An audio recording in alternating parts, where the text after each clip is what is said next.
नमस्कार, मैं हूं वीरेश सिंह। आईटीआई के टॉक शो में आपका स्वागत करता हूं। आज डीजीटी ने हमारे सवालों का जवाब दिया है। उसका मैं पूरा इंग्लिश वर्जन भी दिखा रहा हूं कि कैसे व्हाट्सएप पे जवाब दिया था, वो भी देख लीजिए सबूत के साथ। इसके बाद मैं उसका हिंदी वर्जन कर दे रहा हूं। लेकिन एक चीज़ बता दूं कि ये चीज़ मैंने 14 दिसंबर का अगर मेरा वीडियो देख लेते ना आप लोग ट्रेनिंग वेरिफिकेशन का, जिसमें हिंदी बताया हूँ, तो इतनी दिक्कत नहीं आती। ये जो सारे सवाल पूछे गए हैं आईटीआई एक्सपर्ट टीम के द्वारा, आईटीआई के एक्सपर्ट जो डायरेक्टर हैं हर स्टेट के, उनके द्वारा है। जैसे साउथ के हैं 3 लोग हैं, श्रीनिवास जी हैं, और आपके जो है तो दामोदर राव जी हैं, सुधाकर राव जी हैं, और आपके जो है तो हरियाणा से गोपाल शर्मा जी हैं, और राजस्थान से जो है तो आपके अरुण चौधरी जी हैं, और आपके उत्तर प्रदेश से जो हैं तो उमेश मिश्रा जी हैं, और बिहार से जो है तो दीपक जी हैं, और आपके झारखंड से जो हैं तो कुमार देव रंजन जी हैं, और मध्य प्रदेश से विकास चौधरी जी हैं, और आपके उड़ीसा से जो है तो देवाशीष जी हैं, पंजाब से कुरविंदर जी हैं, और असम से एक और देवाशीष जी हैं, और आपके वहाँ से एक जीएस अग्निहोत्री जी हैं आपके गुजरात से। तो इन लोगों के द्वारा सवाल पूरा बनाया गया था कि क्या सवाल डीजीटी से पूछना है, और उस सवालों के बाद आपका क्या जवाब आया है। आप ये देखिएगा कि कैसे एक्सपर्टों के द्वारा बनाए गए सवालों को डीजीटी ने जवाब दिया और दूध का दूध पानी का पानी किया। पहले इसको देख लीजिए, फिर बाद में बात करते। चलिए, तो लोग डीजीटी को कहते रहते हैं कि डीजीटी जवाब नहीं देती है। ये देख लीजिए, आप देख पा रहे होंगे कि मैंने जो है तो 4 पॉइंट पे उनसे बात किया। तो 4 पॉइंट को उन्होंने तुरंत, अगर मैंने 10:25 पर किया तो 10:52 पर उन्होंने हर पॉइंट का, चारों पॉइंट का जवाब दिया। इसके बाद मैंने फिर उनसे सवाल पूछा। ये कुछ सवाल थे 11:09 पर पे, 11:11 पर, तो 11:12 पर उनका फिर से जवाब आया। फिर से मैंने सवाल किया, फिर जवाब उन्होंने किया, फिर सवाल मैंने किया तो फिर जवाब दिया, फिर सवाल किया मैंने। तो लगातार उनसे जो हमारी, ठीक है ना, वो जो हमारी बात हो रही थी, वो सारी चीज़ें मैं आप लोगों को। तो चलिए, सबसे पहले मैं आपको बता दूं कि जो मैंने डीजीटी से सवाल पूछे थे, तो उन सवालों का जो जवाब दिया, जो मैंने आपको व्हाट्सएप पे दिखाया था, इंग्लिश में था, उसको हिंदी में करके मैं विस्तार से आपको दिखाना चाहता। मैंने उनको बोला, प्रिय महोदय जी, हमारे पास प्रवेश 2024 के संबंधित कुछ मुद्दे हैं। जैसे कि हमने सवाल किया कि हमने जुलाई अगस्त के महीने में राज्य पोर्टल पर प्रशिक्षित तिथि अपलोड की थी, लेकिन आज तक राज्य पोर्टल के माध्यम से कुछ छात्रों का डेटा एसआईडी में अपडेट नहीं हुए।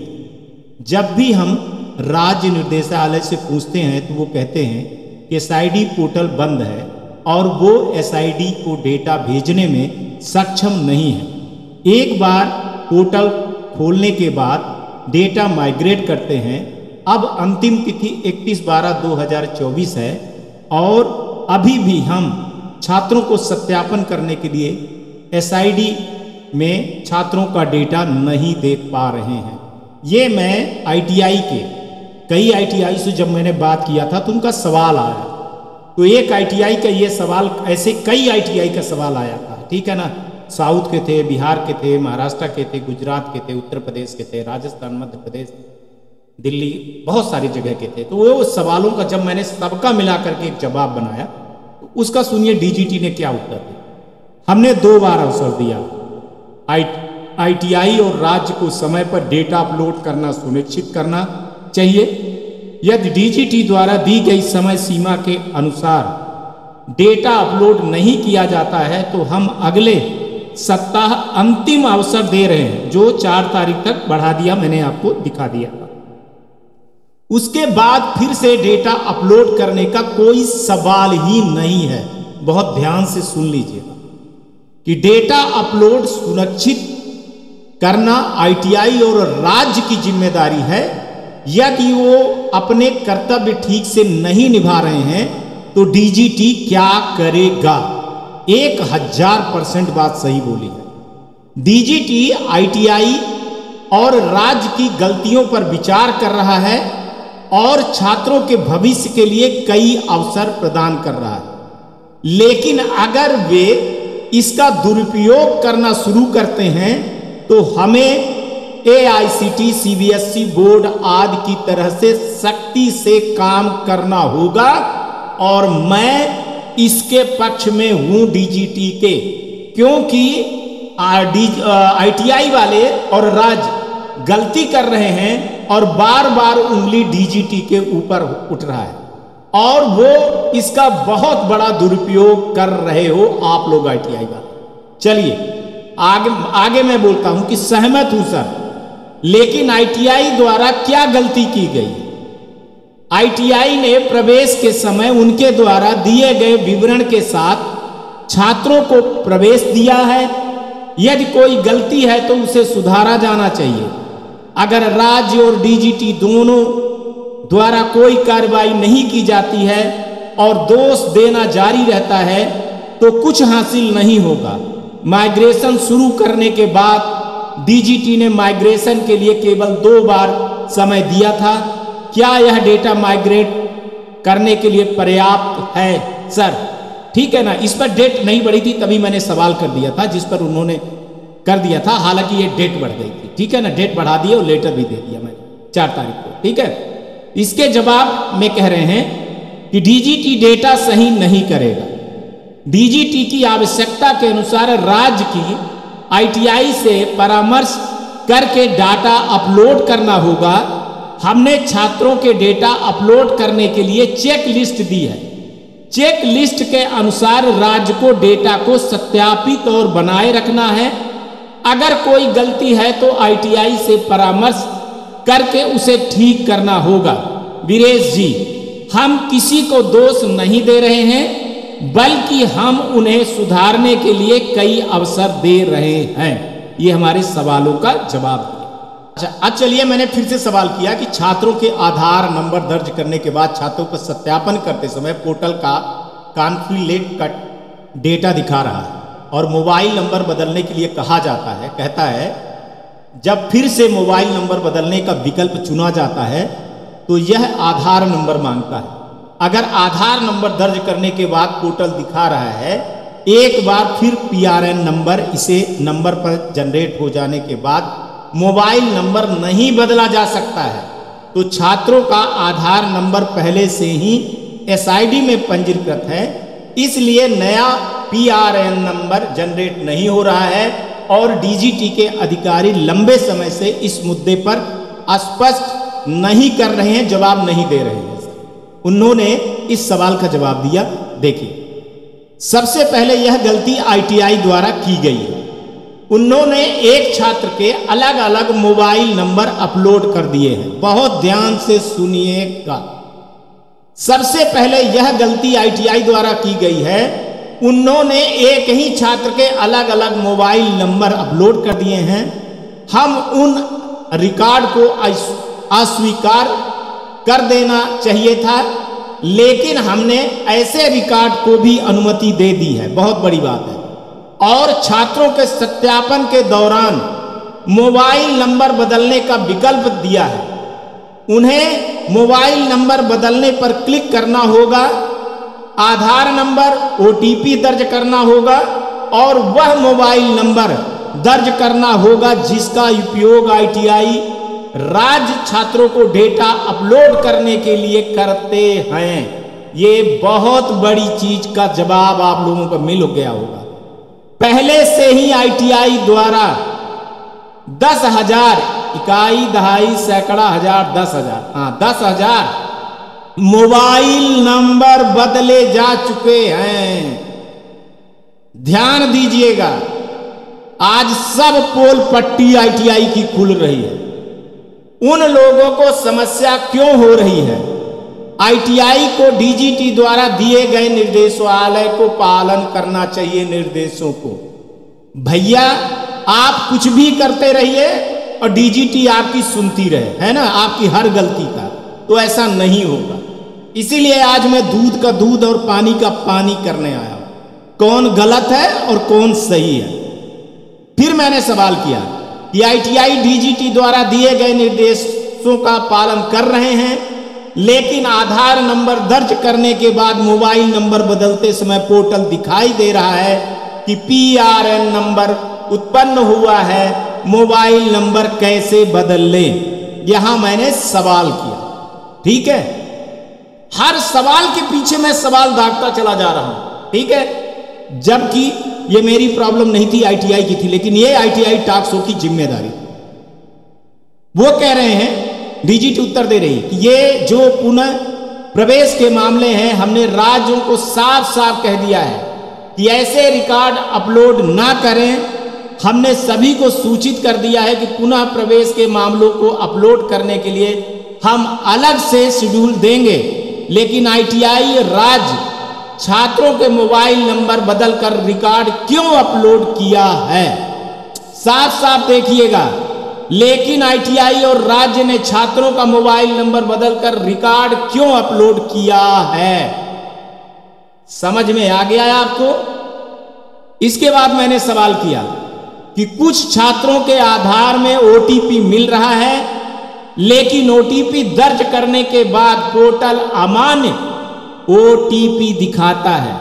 यह हर बार दोहराया जाता है और DGT के अधिकारियों को कहना है कि वो पिछले 3 महीने से एक ही जवाब पर काम कर रहे हैं। मैंने सवाल भी बहुत तीखे तीखे पूछे और उन्होंने बेबाकी से जवाब दिया कि छात्रों के सत्यापन पिछले महीने से शुरू हुआ है। पिछले 3 महीनों का सवाल ही कहां उठता है। ये तकनीकी गड़बड़ियां या DGT की गलतियां नहीं हैं, ये DGT द्वारा दिए गए मैनुअल को पढ़े बिना ITI द्वारा की गई हुई गलती है। फिर भी हम ITI राज्य द्वारा प्रत्येक गलती को दूर करने के लिए लगन से काम कर रहे हैं। चूंकि हम उनकी गलतियों को सुधारने के लिए लचीले ढंग से काम कर रहे हैं, इसलिए वो लिख रहे हैं कि DGT के अधिकारी काम नहीं कर रहे हैं। कृपया CBSE, AICT जैसे अन्य बोर्ड को देखें, वहां संस्थानों की एक भी गलती को स्वीकार नहीं की जाती है। और मैं भी कह रहा हूं DGT को कि अब ऐसी कोई भी गलती इनकी नहीं सुधारी जाए। जब मैनुअल था और एक दिन मैंने मैनुअल की पूरी हिंदी में करके सब ITI वालों को बताने की कोशिश किया, तो कोई ITI वाला नहीं सुनता है। सबसे बड़ी बात है कि ITI को ITI के डायरेक्टर नहीं, जो ठेके पे चला रहे हैं ना, वो ITI को बदनाम कर रहे हैं। और आज मैं स्टूडेंट को बता रहा हूं, सबको बता रहा हूं कि देख लीजिए कौन गलती कर रहा है, कौन गलती नहीं कर रहा है। अगला सवाल देखिए, प्रशिक्षकों को आधार पे OPT मिल रहा है, OTP है। खैर ये है ना, थोड़ा सा इसको मैं सुधार लेता हूं, है ना, नहीं तो फिर हो जाता है यार टाइप करने में। हिंदी नहीं टाइप कर पाता मैं, हिंदी टाइप करने में बड़ी दिक्कत होती है। तो इस सवाल पूछा कि छात्रों के आधार से OTP मिल रहा है, लेकिन OTP डालने पर वह अमान्य बता रहा है। ITI को क्या करना चाहिए। इसके बाद उन्होंने कहा कि ये सभी घटनाएं पुनः प्रवेश के मामलों के कारण हैं, जिन्हें जानबूझ करके सिस्टम सत्यापन से बचने के लिए अलग अलग मोबाइल नंबर से अपलोड किया गया था। ये सब ITI की पोल पट्टी खुल रही है। समझ गए आप लोग। इसके बाद मैंने सवाल किया, यहां भी सवाल दो भाई, कहीं पे OTP लिखा हो ना तो देख लीजिएगा, OTP ही समझिएगा, बड़ी मेहनत करनी पड़ती है। कुछ छात्रों को आधार से OTP नहीं मिल रहे हैं और उन्हें PRN नहीं मिल रहा है, और DGT से संपर्क करने पर वही उत्तर दिया जाता है, और अंत में राज्य और DGT दोनों ITI को दोषी ठहराते हैं और ITI को जिम्मेदार ठहराया जाएगा। देखिए साहब, मैं ITI की तरफ से, फुल ITI की तरफ से, कोई मेरे को पैसा नहीं देता, कोई सपोर्ट नहीं करते हैं ना, ऐड भी मांगो तो ऐड भी नहीं देते हैं। फिर भी मैं अपनी जिम्मेदारी निभाते हुए हर सवाल उनके सामने दागे। उन्होंने जवाब दिया कि OTP आधार सर्वर से आएगा, इसके लिए DGT जिम्मेदार नहीं है।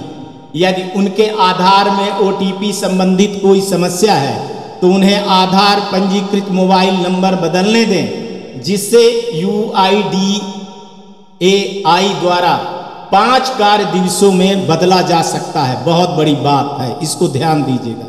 इसके बाद मैंने फिर सवाल किए कि आधार में मोबाइल नंबर बदल दिया, फिर भी वही समस्या आ रही है। आधार DGT द्वारा बनाया गया है, किसी और द्वारा नहीं। अगर उन्होंने ऐसा करने के लिए कहा है तो DGT को ही इसे सुधारना होगा। ये मैंने बहुत सख्ती के साथ सवाल किया तो उधर से जवाब आया कि DGT ने आधार को अनिवार्य नहीं बनाया है, हमने गैर आधार छात्रों के सत्यापन की भी अनुमति दी है। कृपया हमारे कार्यालय के ज्ञापन को पुनः पढ़ें, और ये मैंने दिखाया भी है ना। ये आज भैया दूध का दूध और पानी का पानी हो रहा है, कौन गलत है और कौन सही है। मैं सच का साथ देता हूं, किसी उसको नहीं। मैंने फिर सवाल दागा, यह पुनः प्रवेश का मामला नहीं है महोदय। यह राज्य पोर्टल पर पहले से मौजूद रिकॉर्ड हैं तथा अभी भी राज्य पोर्टल पर लंबित SID में अपडेट नहीं किया गया है। मैंने पहले कहा था ना, हम अगले सप्ताह आखिरी मौका दे रहे हैं। राज्य से उन रिकॉर्डों को अपलोड करने के लिए कहेंगे, और कल 4:30 बजे पूरे ऑल इंडिया स्टेट डायरेक्टर की मीटिंग हुई और उसमें DGT के अधिकारियों ने बताया मेरे से शाम होते होते 7:30-8 बजे कि सर हमने स्टेट डायरेक्टरों को बताया है कि जो रिकॉर्ड हैं उनको जो है तो अपलोड करिए। फिर मैंने सवाल किया कि फिर SID में आधार क्यों मांगा जा रहा है? यदि आपने प्रवेश के लिए राज्य को अधिकार दिए हैं तो DGT को डेटा भेजा है, तो फिर SID में आधार क्यों मांगा जा रहा है? यदि राज्य द्वारा कोई गलती की गई है तो उसके लिए राज्य को जिम्मेदार माना जाए, ना कि छात्रों को, और आगे भी है ITI को। उत्तर आया, बिना आधार के छात्रों को 10 जनवरी 2025 से नोडल ITI के माध्यम से छात्रों का सत्यापन करा सकते हैं।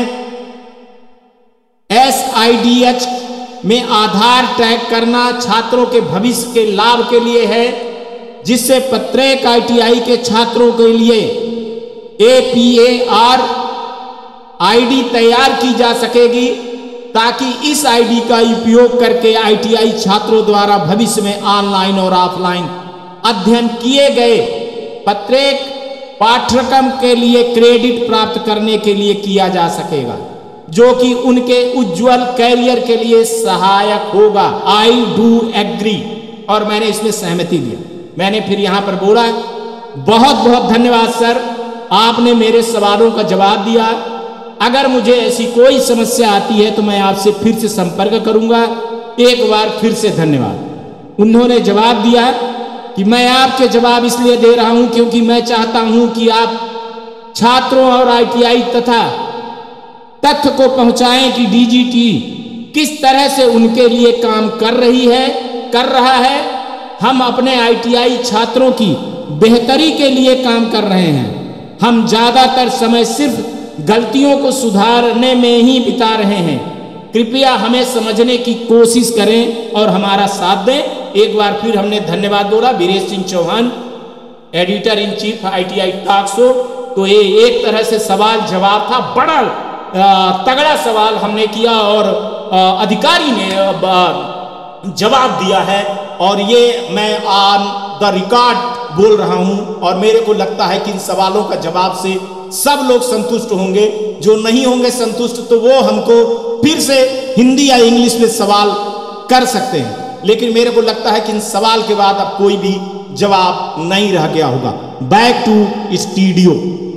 चलिए, अब हमको लगता है कि आपको समझ में आ गई होगी और DGT ने जवाब दिया है और इस जवाब से आप लोग संतुष्ट होंगे। अगर फिर भी आपके पास है ना जवाब तो ये करिएगा, और प्लीज़ अगर इस वीडियो को ज़्यादा से ज़्यादा शेयर करिएगा ताकि उन लोगों तक पहुंच जाए जिन लोगों तक ये पहुंचना है। और एक चीज़ बता दूं कि परेशानी उनको है कि जिन्होंने ITI ठेके पे दी है। प्लीज़ ITI ठेके पे मत दीजिए, अगर आप देंगे तो ऐसे परेशानी आएगी। हालांकि वीडियो बहुत लंबा हो गया है, इसलिए जो है तो आज तक इतना ही। और अगर आपकी इसके हिंदी वर्जन ट्रेनिंग वेरिफिकेशन के मैनुअल के बारे में जानना है तो आप जो है तो 14 दिसंबर का मेरा वीडियो देख लीजिएगा, जिसमें ट्रेनिंग मैनुअल के पूरा हिंदी में मैंने बताया है। नमस्कार, जय हिंद, जय भारत।